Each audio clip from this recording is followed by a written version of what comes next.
వాసు లేచావా? ఎవరు నన్ను ఎవరు తీసుకొచ్చారు? ఎందుకు తీసుకొచ్చారు?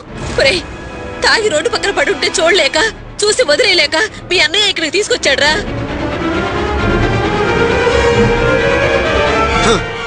అన్నయ్య? నాకు అమ్మ నాన్న అన్న చెల్లి ఎవరూ లేరు.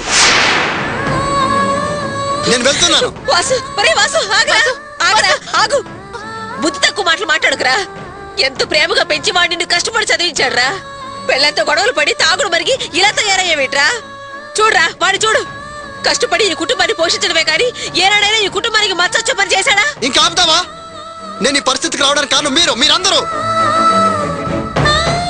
చేయాల్సిందంతా చేసి మళ్ళీ ఏం తెలియలేనట్టు ఎదురు ప్రశ్నలు వేస్తావే? నాలుగు కదా నోటుకొచ్చేట్టు మాట్లాడుకురా. నువ్వే తాగడానికి మేం కారణం ఏంట్రా? అవును, నేను ఆ రోజు చెప్పాను ఇల్లరికి పల్లుడిగా వెళ్ళనని. నువ్వు ఆయన కలిసి ఉండు అని నన్ను నిరికించి ఆ ఇంటికి ఇల్లరికి పల్లుడు చేశారు.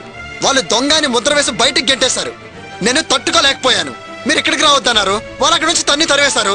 మరి ఎక్కడికి వెళ్ళాలి? ఏం చేయాలి? చేతిలో డబ్బులు లేవు, అడుక్కుంటే దుఃఖలా ఉన్నావు, ఏం మాయరోగం చీపో అంటున్నారు.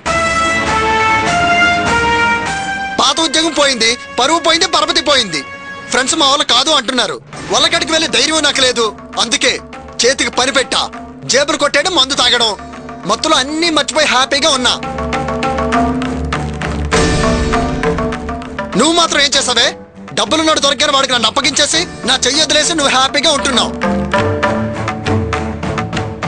అక్కడ అప్పుడు నరకం, ఇక్కడ ఇప్పుడు నరకం. ఏంటి మీరు నాకు చేసింది? ఏంట్రా నువ్వు తప్పు చేసేది అందరి మీద రుద్దాలని చూస్తున్నావా? ఓ తమరు మాట్లాడుతున్నారా? బాగుంది, చాలా బాగుంది.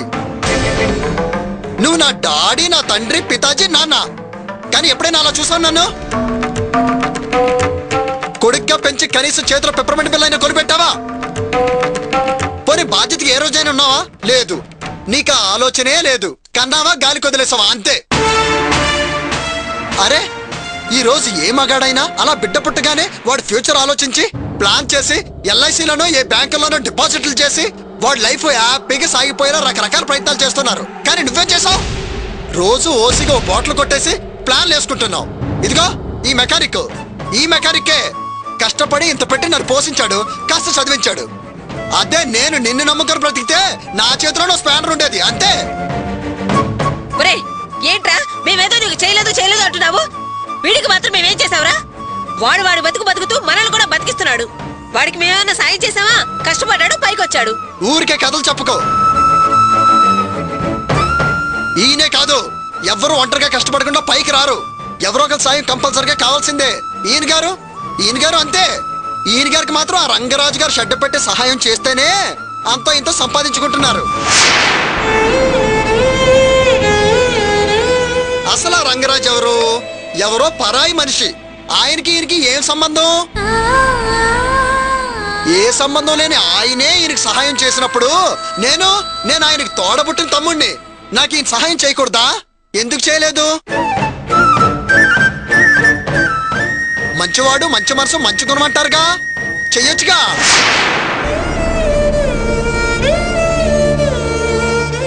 అసలేంటి?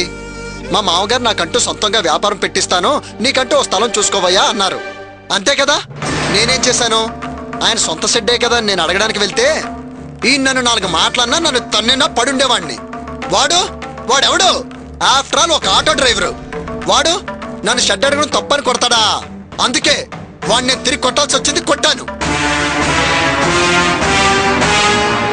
దానికి నేనేదో పెద్ద విలన్ అయినట్టు హీరోలా మా మామగారి ఇంటికి వచ్చి అక్కడ మా మామగారు, అత్తగారు, నా పిల్లం ఉంది అని కూడా చూడకుండా ఎడాపెడా నన్ను వాయించేస్తాడా? అంటే దాని అర్థం ఏంటి? ఆ స్థలం ఇవ్వడం ఈయనకి ఇష్టం లేదనే కదా, నేను పైకి రాకూడదనే కదా ఇవ్వండి.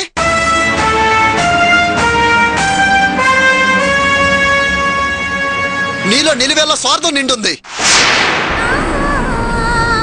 లేకపోతే ఎందుకు ఇలా ప్రవర్తిస్తాడు? ఆ షెడ్ వేరే దగ్గర పెడితే నడవదా? ఈయన పెద్ద గొప్ప మెకానిక్ కదా, మరో చోట పెడితే రిపేర్ చేయించుకోవడానికి ఎవరు రారా? నేను స్థలం అడిగిన దానికి అంత గొడవ చేయాలా? దానివల్లే కదా నా జీవితం ఎలా తయారైంది. అదే ఆ రోజు అడగారు షెడ్ ఇచ్చుంటే నేను బిజినెస్ మొదలు పెట్టుంటే నా జీవితం మరో రకంగా ఉండేది. నేను పైకి వచ్చేవాడిని, జనమంతా నన్ను మెచ్చుకునేవారు. నేను మాత్రం ఈ కుటుంబానికి సహాయం చేసేవాడిని కదా. ఆహా, అలా జరగడం ఈయనకి ఇష్టం లేదు. మనందరం జీవితాంతం ఈయన్నే నమ్ముకొని ఈయన మీద ఆధారపడి ఉండాలి. తను మాత్రం మంచి పేరు సంపాదించుకోవాలి. జనమంతా ఆయనే పోవడాలని స్వార్థం. ఆ స్వార్థం తెలుసుకోలేక నన్ను వదిలేశారు. వదిలేసిన వాళ్ళు అలాగే ఉండొచ్చుగా. ఈ రోజు నేను ఫుట్పాత్ మీద పడి ఉండొచ్చు, రేపు చచ్చిపోవచ్చు. నా బ్రతికి అనాథగా అర్ధాంతరంగా ముగిసిపోయేదిగా. మినిమిక్స్ ట్రాన్స్పరెంట్ దేవత విరామం.